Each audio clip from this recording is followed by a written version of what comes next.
नमस्कार। स्वागत है इस खास विश्लेषण में जहां हम जीवन के एक ऐसे पहलू को डिकोड करने वाले हैं जिसे अक्सर बहुत ही हल्के में लिया जाता है। आज बात सिर्फ सही गलत या किसी किताबी नैतिकता की नहीं होगी। इसके बजाय हम चेतना के उस गहरे आंतरिक विज्ञान में गोता लगाने वाले हैं जो असल में हमारे पूरे अस्तित्व को चला रहा है। तो चलिए बिना किसी देरी के शुरू करते हैं। शुरुआत करते हैं 16वीं सदी के महान संत गोस्वामी तुलसीदास जी के एक बेहद मशहूर दोहे से।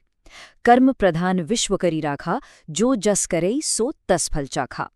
सुनने में ये एक बहुत ही आम सी नैतिक शिक्षा लगती है ना? लेकिन सच तो ये है कि तुलसीदास जी ने संसार, कर्म, मन और परम सत्य का पूरा रहस्य बस इन दो छोटी सी पंक्तियों में समेट कर रख दिया है। तो आइए इस रहस्य को परत दर परत खोलते हैं। पहला हिस्सा है कर्म और संसार का रहस्य।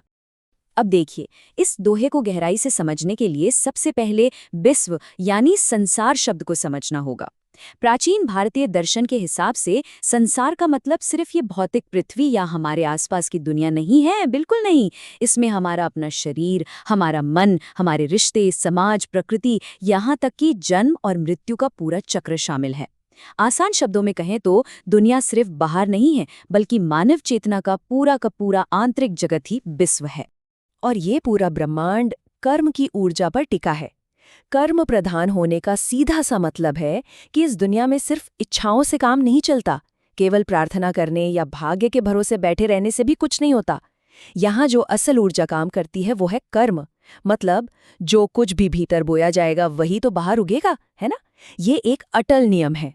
चलिए अब दूसरे पहलू की ओर बढ़ते हैं, कर्म की आंतरिक दिशा।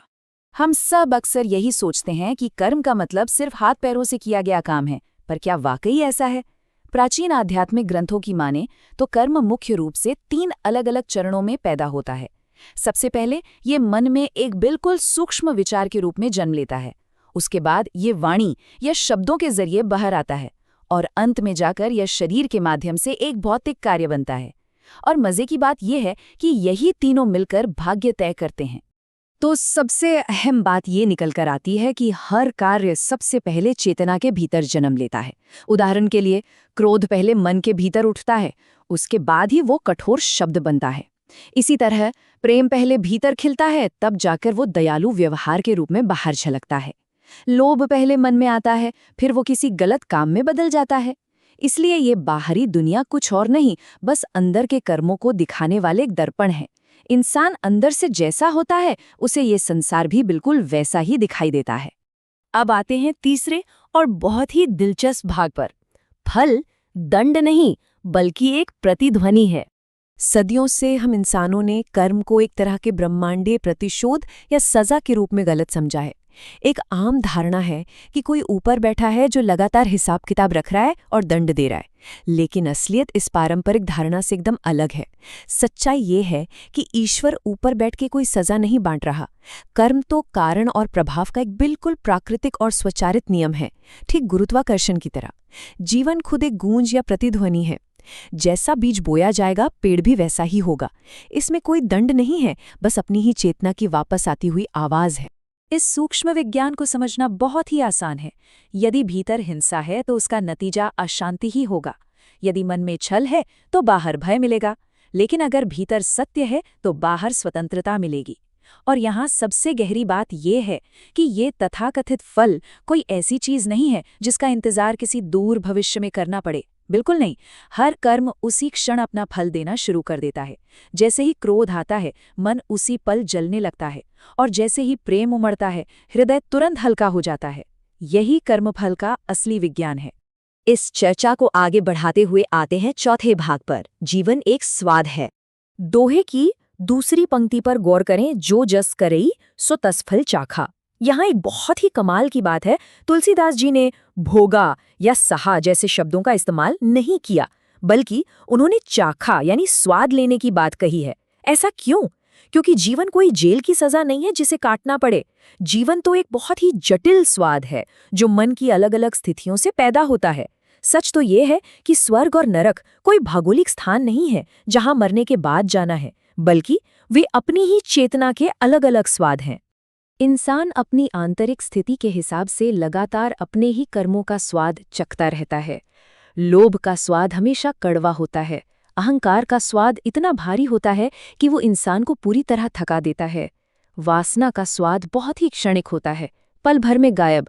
लेकिन वहीं दूसरी ओर ध्यान का स्वाद बिल्कुल अमृत के समान है, और प्रेम का स्वाद तो पूरी तरह से दिव्य है। जो वर्तमान मानसिक अनुभव है, इस पल जो महसूस हो रहा है, असल में वही कर्म का सच्चा इंडिकेटर है। अब इस विश्लेषण के अंतिम और सबसे महत्वपूर्ण हिस्से पर आते हैं, साक्षी भाव और निष्काम कर्म। अब यहाँ एक बहुत ही बड़ा और विचारोत्तेजक सवाल खड़ा होता है। इस अंतहीन चक्र से आखिर आज़ादी कैसे मिले? इस दुनिया में सबसे बड़ा कर्म क्या है?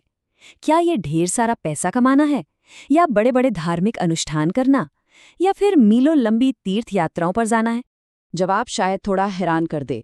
सबसे बड़ा कर्म है जागरूकता का स्तर चुनना, यानी ये चुनना कि अज्ञानता में जीना है या जागरूक होकर।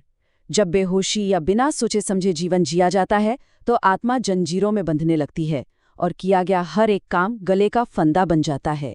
लेकिन इसके ठीक उलट, जब साक्षी भाव यानी एक जागरूक गवाह की तरह काम किया जाता है तो रोजमर्रा के साधारण काम भी एक गहरी आध्यात्मिक साधना में बदल जाते हैं। इसी जागरूक और अनासक्त अवस्था को भगवद गीता में निष्काम कर्म कहा गया है। अब इसका मतलब ये बिल्कुल नहीं है कि काम करना ही छोड़ दिया जाए, बल्कि इसका सीधा सा अर्थ है काम के परिणामों या फलों से चिपके बिना कर्म करना। जब बिना किसी स्वार्थ के सिर्फ एक साक्षी बनकर कर्म किया जाता है तो नए कर्मों का जाल नहीं बुनता। ये तरीका मन की पूरी तरह से सफाई कर देता है और जीवन को मुक्ति का रास्ता बना देता है। जब ये बात गहराई से समझ में आ जाती है कि बाहर की दुनिया सिर्फ अंदर का आईना है, तब असल मायने में आध्यात्मिक यात्रा शुरू होती है। फिर दूसरों की कमियां निकालना और उन्हें बदलना छोड़ दिया जाता है और पूरा ध्यान खुद को जगाने पर आ जाता है। ये विश्लेषण एक बहुत ही गहरे सवाल के साथ खत्म होता है, क्या आज के कर्म नींद और बेहोशी में किए जाएंगे या पूरी जागरूकता और साक्षी भाव के साथ? होश में जीना और प्रेम से कर्म करना, बस यही जीवन का सबसे बड़ा विज्ञान है। इस गहरी चर्चा में शामिल होने के लिए बहुत बहुत धन्यवाद।